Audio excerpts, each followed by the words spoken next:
everybody, it's Indigo. So if you're new to my channel, hi, welcome. I've got so many of you guys now. Stick around for a while. Let's walk this journey together. And if you've been here, thank you so much for coming back. Thank you for continuing to walk this journey with me, and let's see where it takes us. So I know, so soon, right? I just uploaded like an hour ago, but I've got a little break. So I said, let me get this because I promised it.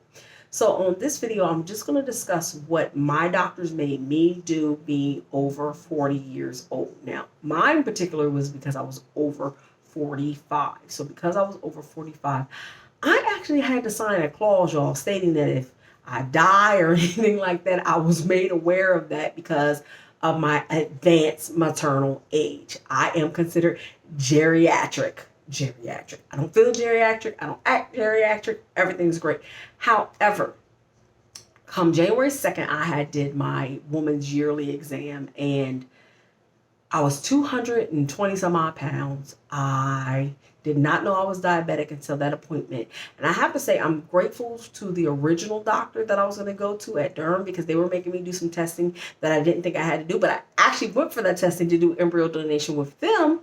And it led me on my journey to where I'm at now, which is hopefully still successfully pregnant, pregnant till proven otherwise, or poopo, or pregnant and staying pregnant, because right now I am officially baby on board. So that's a good thing. But anyway, so so I had to sign a clause stating that I understood the risk associated with being pregnant over the age of 45. Now, I've got my glasses on because you're going to see me. I'm going to be looking at my computer screen because I'm going to be going over some of the things that I had to do.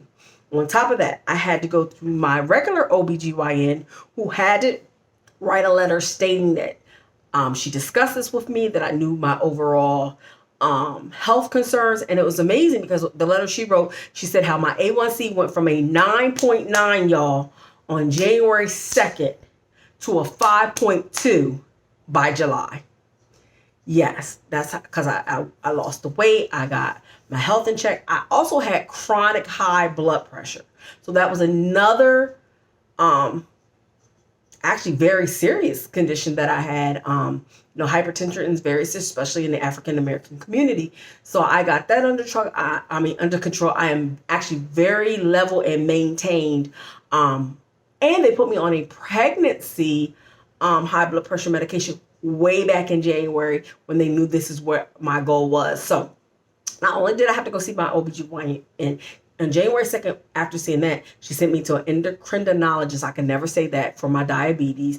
I had to, set up a PCP, a primary care physician here, because like I said, I had just moved to North Carolina. So I had to set all those things up, and I did. And working with my family of doctors, because that's what they've become to me, I got my health under control. So I do need to point out, I was not super healthy at the beginning of this. I had a BMI, I'm looking at the paperwork now, of 37. I had hypertension. I had diabetes. I got that all under control within 6 months. So I was determined to become healthier for myself. Now I knew, and if you look back at my older videos like a year ago, I knew I was overweight. I knew I was trying to get my weight at least down. So I was focusing on my weight, and I was focusing on better health, but I didn't know I was diabetic. But I didn't know that my health concerns were so out there. Like, I did not realize how far over I kind of was. But I worked hard and I got to where I needed to be. So I had to get clearance. Okay, so my first clearance I had to get was from my OBGYN. My second clearance I had to get was from my PCP, primary care physician. My third clearance I had to get was from my endocrinologist, which was my diabetic management doctor. Now, I also had to have an EKG done. Because of the high blood pressure, they wanted to make sure that I hadn't, that I could physically carry a pregnancy and not have too many complications due to the high blood pressure. I've had high blood pressure my whole entire life. Even in the military, when I was a lot smaller, I've just always had chronic high blood pressure. I was a premature baby. I was born premature in 1973. My odds of survival back then I think my mom was 6.5 months pregnant. It might have been 7. I know I was born in July. I wasn't supposed to be here till October. So I really should not have been born, honestly. Well, I should have been. I'm here. But I think, everything's just meant to be, and I'm here. So yay. So I did have a lot of chronic concerns that I've been dealing with or have dealt with. So I just want to put that out there. So I've had high blood pressure basically my whole entire life. What else did I have to do? I had to get a lot of different blood works and draws done that they were making sure my kidney function was good because of the diabetes. So I went through a gamut. When I tell you a gamut of tests to get to where I'm at now. But all my doctors felt like I was where I needed to be physically, emotionally, mentally to go ahead and do this journey. Now I'm going to tell you, it's been hard. Has not been super easy. Those McDonald's fries call you, when that pizza call you, when this calls you, when that call, and I have a thing for sweet tea, y'all. I love sweet tea. Now, I hate water. Hate it. I think I discussed that in one of my videos way back in. I hate water. I have to force myself to drink water. And now that I know I'm carrying my babies, I'm trying to do everything. So I do try to take my medication with water. I try to do everything more so with water now, but I hate it. So I know that's going to be my struggle as far as this whole process goes. It's going to be getting my water intake down. So I'm on 2 apps. The one is Ovia Pregnancy.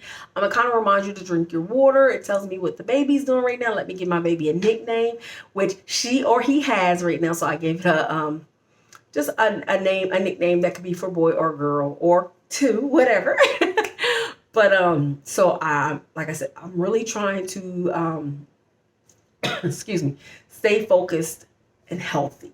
That is my primary goal. Now, what I am going to do for you ladies also is once I have my ultrasound, my 6-week ultrasound, I will be doing bump progression because I was super heavy. I lost a lot of weight now. And this is crazy. If I show you this, it looks like a maternity top, y'all. It really looks like a maternity top. I'm going to show you. It looks like a maternity top. It is not. This is just a top I had when I was heavier. And see, right now, really no bump, no real stomach to talk about. My weight normally is on my side right here. That's that side. I got love handles for days. But not really anything in the front. So right now, nothing. So we're going to watch that bump progression go on. So I'm going to give you guys the bump. But yeah, this was just fat girl clothes. So since, I had them and we're going to use them for maternity clothes as long as we go. But I'm just wearing this because it's comfortable. It's going to be 80 degrees today here. So not so much because, I'm pregnant. Yes, we know that. But of course, we don't have a bump yet. So, but I will be doing after that ultrasound, I think from 6 weeks on, every week, I'm going to update you guys on how I'm feeling, bump progression. So we can see, because I am considered plus size. Before I started this, I'm smaller at the bottom and bigger at top. So I'm actually an inverted triangle. So I have the weird shape. I'm kind of got the broad shoulders, but I have no hips. So with that being said, I feel like I'm going to bump out, but I was only a size maybe 10 to 12 jean. Yes, really small at the bottom, but I was a 1X easily, 1 to 2X top. Like now this top right here is a 2X. And it's big now, but that's because of the weight loss. But my normal is between like a 10-12 jean and a 1 to 2X top, depending. So I know that on the bottom, I'm probably not going to get that big, but I will be doing like the Walmart maternity jeans and things like that. But shirts wise, I believe that I probably have enough in my wardrobe from pre-pregnancy and pre-weight loss that I should be able to get away with a lot of the pieces that I have, at least for work. I have 2 tops like this. I have some basic clothes. I will be getting other things. So we will be doing a pregnancy haul for maternity clothes. So we will be doing a lot of things. But I just wanted to say, hey, welcome for all my ladies that are at least over 35. This is what I had to do to get myself ready. And I know I have a lot of you new ladies out here. And I just want to touch base and let you know this is what I had to do to get myself ready. But yeah, the one that scared me the most was the clause, knowing that, you can die. This can be fatal to your life, depending on what health concerns come up. And I did sign that because, my desire to be a mother outweighed my fear of death. I feel like bringing a life into the world, that's just what we're meant to do naturally as women. And this has been what my dream has been for the last 22 years, with my ups, with my downs, with all my faults.